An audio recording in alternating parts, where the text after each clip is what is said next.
নমস্কার বন্ধুরা, আমি টোনা রিগালিস লাইফ কিচেন চ্যানেল নিয়ে তোমাদের সামনে এসেছি। আজকে আমি তোমাদের জন্য সম্পূর্ণ নিরামিষভাবে এঁচোড়ের একটি রেসিপি নিয়ে এসেছি।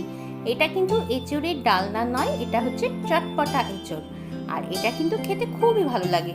সামনে তো সংক্রান্তি আসছে, সেই চৈত্র সংক্রান্তিতে এরকম যদি এঁচোড় বানিয়ে ফেলো তাহলে দেখবে নিরামিষ খাওয়ার কিন্তু কোনো অভিযোগই হবে না। চলো তাহলে কথা না বাড়িয়ে ঝটপট করে রান্নাঘরে গিয়ে আমরা শুরু করে দিই রান্নাটা। আর আমার রান্নাগুলো যদি তোমাদের ভালো লাগে অবশ্যই কিন্তু চ্যানেলটাকে সাবস্ক্রাইব করে আমার পাশে থেকো। একটা প্রেসার কুকারের মধ্যে আমি এঁচোড়টাকে দিয়ে দিচ্ছি। এঁচোড়টাকে কিন্তু সামান্য একটু সেদ্ধ করে নেব, জাস্ট একটাই কিন্তু সিটি মারবো। এখন আমি এর মধ্যে 2 কাপের মতো জল দিয়ে দিলাম আর সাথে দিয়ে দিচ্ছি সামান্য পরিমাণে একটু নুন দেওয়ার পরে আমরা ঢাকাটা বন্ধ করে একটা সিটি মেরে তারপরে তোমাদের সামনে ফেরত আসছি। এঁচোড় রান্নার জন্য একটা মশলা তৈরি করব। তার জন্য দেখো 3 চামচের মতো দই নিয়ে নিচ্ছি, 1.5 চামচের মতো ধনে গুঁড়ো, আর লাগবে হচ্ছে 1 চামচের মতো জিরে গুঁড়ো, 1 চামচ চিনি দিয়ে দিচ্ছি, হাফ চামচের মতো হলুদ গুঁড়ো দিচ্ছি, 1 চামচের মতো কাশ্মীরি লঙ্কা দিচ্ছি, আর 1 চামচের মতো নুন দিয়ে দিচ্ছি। এর সাথে দিয়ে দিচ্ছি 2 টিস্পুনের মতো সর্ষের তেল। আর যেটা সব থেকে ইম্পর্টেন্ট জিনিস সেটা হচ্ছে চাট মশলা, এটা কিন্তু হাফ চামচ দিতে হবে। আর চাট মশলা আর দই যেহেতু আছে সেই জন্য চিনি কিন্তু 1 থেকে 1.5 চামচ অবশ্যই দিতে হবে, না হলে কিন্তু টক বেশি হয়ে যাবে। দেখো সমস্ত মশলাকে কিন্তু ভালো মতো মিশিয়ে নিয়েছি। এখন এর মধ্যে ঝালের জন্য আমি হাফ চামচের মতো লঙ্কার গুঁড়ো দেব। লঙ্কার গুঁড়োটাকেও কিন্তু আমি ভালো করে সমস্ত মশলার সাথে মিশিয়ে নিলাম। এখন এটাকে আমরা একটা সাইডে রেখে দেব। দেখো এঁচোড়টা কিন্তু সেদ্ধ করা হয়ে গেছে, খুব বেশি কিন্তু সেদ্ধ করিনি, একটাই সিটি মেরেছি। এদিকে আমি কড়াটা বসিয়ে দিয়েছি, কড়ার মধ্যে 2 টিস্পুনের মতো সর্ষের তেল দিয়ে দিলাম। এখন এই তেলটা গরম হয়ে গেছে, এর মধ্যে কিন্তু এঁচোড়টা ছেড়ে দিলাম। এঁচোড়টাকে কিন্তু ভালো মতো আমরা ভেজে নেব। এঁচোড় ভাজার সময় আমি এর মধ্যে সামান্য পরিমাণে হলুদ গুঁড়ো আর সামান্য পরিমাণে একটু নুন দিয়ে দিচ্ছি। এঁচোড় ভাজার সময় কিন্তু গ্যাসের ফ্লেমটাকে একদমই মিডিয়ামে রাখবে। দেখো এঁচোড়টা কিন্তু ভাজা হয়ে গেছে। আমি এখন এঁচোড়গুলোকে সব বাটির মধ্যে যে মশলা তৈরি করেছিলাম সেই মশলাটার মধ্যে দিয়ে দিলাম। ভাজা এঁচোড়টাকে কিন্তু আমরা এখন ম্যারিনেট করব। এইভাবে ম্যারিনেট করে এঁচোড়টাকে কিন্তু আমরা মিনিমাম 10 থেকে 15 মিনিট রেখে দেব। এঁচোড়টা ভাজার পরে এরকম করে ম্যারিনেট করে যদি 15 থেকে 20 মিনিট রেখে দাও, তারপরে রান্না করো, তাহলে দেখবে এঁচোড়টা খেতে কিন্তু ভীষণই ভালো লাগবে। আর যেহেতু এটা চটপটা এঁচোড়, তাই কিন্তু নর্মাল এঁচোড়ের ডালনা থেকে এটার প্রিপারেশন কিন্তু একেবারেই আলাদা। এঁচোড়ের জন্য যে মশলাটা করেছিলাম তার থেকে কিন্তু 4 থেকে 5 চামচ আমি আলাদা করে সরিয়ে রেখেছিলাম, এটাও কাজে লাগবে আমার।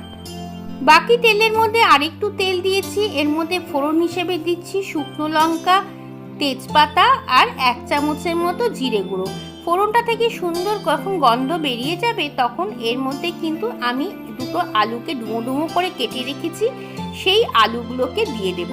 আলুগুলোকে দিয়ে কিন্তু আমরা একটু বেশ ভালো মতো ভেজে নেব।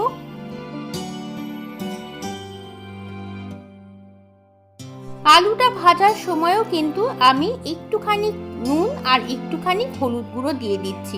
আমি কিন্তু ভাগে ভাগে নুন আর হলুদটা দিচ্ছি, সেই জন্য নুন দেওয়ার সময় কিন্তু খুব কেয়ারফুলি কিন্তু নুনটা ব্যবহার করতে হবে, নাহলে কিন্তু নুনের পরিমাণ বেশি হয়ে যাবে। দেখো আলু কিন্তু প্রায় ভাজা ভাজা আমার হয়ে এসছে। এখন আমি এর মধ্যে আদা বাটা দিয়ে দিচ্ছি। আদা বাটা 2 চামচের মতো আমি দিলাম, আর সাথে দিলাম একটা টমেটো। আমি যেহেতু এঁচোড়টার মধ্যে কোনো পেঁয়াজ রসুন ব্যবহার করছি না, সেই জন্যই কিন্তু 2 চামচের মতো আদা বাটা দিলাম। দেখো আদাটা যাতে ধরে না যায় তলা থেকে, সেই জন্য সামান্য পরিমাণে কিন্তু জল দিয়ে দিলাম। জল দিয়ে দিলে কিন্তু আদাটা আর পুড়ে যাবে না, মশলাটাও বেশ সুন্দর কিন্তু ভাজা ভাজা হয়ে যাবে। দেখতেই পাচ্ছ আলুটা কিন্তু বেশ সুন্দর ভাজা ভাজাও হয়ে গেছে। এখন আমরা যে মশলাটা ম্যারিনেট করার সময় তৈরি করেছিলাম সেই ম্যারিনেট করা মশলাটা কিন্তু এর মধ্যে দিয়ে দিলাম। এর মধ্যে কিন্তু সমস্ত কিছু দেওয়া আছে, আর আলাদা করে কিন্তু কিছুই দিতে হবে না। এখন শুধু এটাকে কিন্তু ভালো মতো কষিয়ে নিতে হবে। আর কষানোর ব্যাপারটার ক্ষেত্রে কিন্তু অল্প অল্প করে জল দিয়ে বারবার করে কষাতে হবে, তাতে কিন্তু আলুটাও সেদ্ধ হয়ে যাবে আর কষাটাও ভালো হবে। দেখো আমি যতবারই জল দিয়েছি ততবারই কিন্তু ঢাকা দিয়ে দিয়ে রেখেছি। এতে কিন্তু বেশ সুন্দর কষা কষা হয়ে এসছে, তেলও ছাড়া ছাড়া হয়ে এসছে এবং আলুটাও কিন্তু ধীরে ধীরে করে সেদ্ধ হয়ে যাবে। এখন এর মধ্যে আমি হাফ কাপের মতো গরম জল দিয়ে দিচ্ছি। জলটা দিয়ে আলুটাকে একটু ভালো মতো মশলার সঙ্গে নাড়াচাড়া করে আমি কিন্তু 5 থেকে 7 মিনিটের জন্য ঢাকা দিয়ে রাখবো। 7-8 মিনিট হয়ে গেছে, ঢাকাটা খুলে দিলাম। তোমরা দেখতেই পাচ্ছ বেশ সুন্দর কিন্তু তেল ছাড়া ছাড়া হয়ে গেছে, মশলাটাও কিন্তু বেশ ভালো মতো কষে গেছে। এখন আমি যে এঁচোড়টাকে ম্যারিনেট করে রেখেছিলাম সেই ম্যারিনেট করা এঁচোড়টা কিন্তু মশলার মধ্যে দিয়ে দিলাম, কারণ এঁচোড়টাকেও কিন্তু আমাকে সমানভাবে মশলার সাথে কষিয়ে নিতে হবে। আর এই সময় কিন্তু খুব আলতো হাতে কষাতে হবে, কারণ এঁচোড়টা কিন্তু আমাদের সেদ্ধ করা রয়েছে।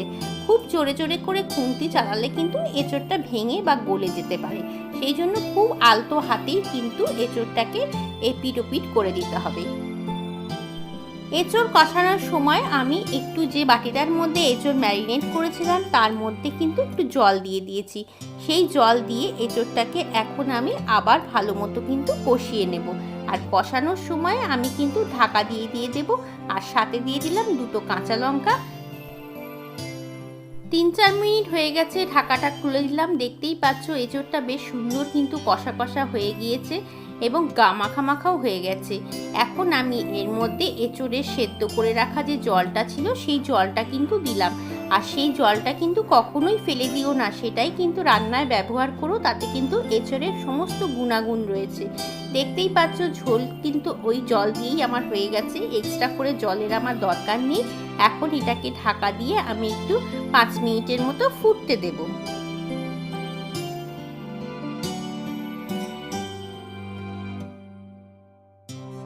5 মিনিট হয়ে গেছে, ঢাকাটা খুলে দিয়েছি। দেখতেই পাচ্ছ তোমরা আলু এঁচোড় সবই কিন্তু সেদ্ধ হয়ে গেছে। এর মধ্যে কিন্তু ঝোলটাও বেশ সুন্দর শুকিয়ে গেছে। একটুখানি ভাজা মশলা আমি এর মধ্যে দিয়ে দিলাম, ভাজা মশলার পরিমাণ কিন্তু খুব কম লাগবে। আর সাথে দিয়ে দিচ্ছি একটু গরম মশলা। এই দুটো কিন্তু এই রান্নাতে দিলে পারে খুবই ভালো লাগে খেতে। আর তোমাদের তো বললামই চাট মশলা দিয়ে এই এঁচোড়টা রান্না হয়েছে, সেই জন্য দেখবে বেশ সুন্দর একটা টক মিষ্টি ভাব থাকবে। আর বেশ সুন্দর করে নাড়াচাড়া করে সমস্ত মশলাকে কিন্তু আমি এঁচোড়ের সাথে মিশিয়ে দিলাম। এখন আমি এর মধ্যে একটু ঘি দিচ্ছি, যেহেতু নিরামিষ রান্না সেই জন্য কিন্তু ঘি দিলাম। বাস এখন এটাকে গরম গরম পরিবেশন করে দেব। এই দেখো তৈরি হয়ে গেছে চটপটা এঁচোড়। এই এঁচোড়টা খেতে কিন্তু ভীষণই ভালো লাগে, লুচি পরোটা সমস্ত কিছুর সঙ্গে কিন্তু এঁচোড়টা খুব ভালো যায়। আর সম্পূর্ণ নিরামিষ যেহেতু, সেই জন্য সামনে তো চৈত্র সংক্রান্তি আসছে, এরকম করে যদি এঁচোড় বানাও তাহলে দেখবে সবাই খুব খুশি হয়ে যাবে। কেমন লাগলো আমার রেসিপি? যদি ভালো লাগে লাইক কমেন্ট শেয়ার করো, নতুন বন্ধু হয়ে থাকলে চ্যানেলটাকে সাবস্ক্রাইব করে নিও। চলো আজকের মতো আসি, সবাই ভালো থেকো, সবাইকে টাটা।